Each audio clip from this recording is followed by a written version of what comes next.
అయితే ఇదే సందేహం ఒక రాజుగారికి కలిగింది.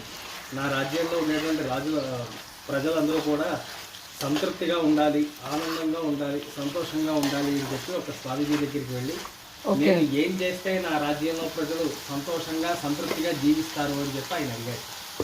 ఓకే. అడిగితే స్వామీజీ మీరేం చేద్దాం అనుకుంటున్నారు అని ఆయన అడిగారు.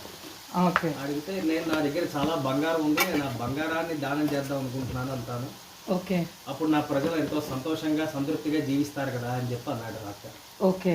సరే అయితే మీరు అనుకున్నట్టుగానే దానం చేయండి బంగారాన్ని.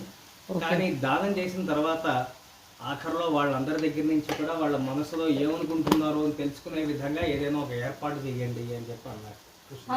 ఓకే. సరే అని రాజు ఆ బంగారాన్ని అంతటిని కూడా దానం చేశాడు. ఓకే. చివరిలో భటుల్ని పెట్టి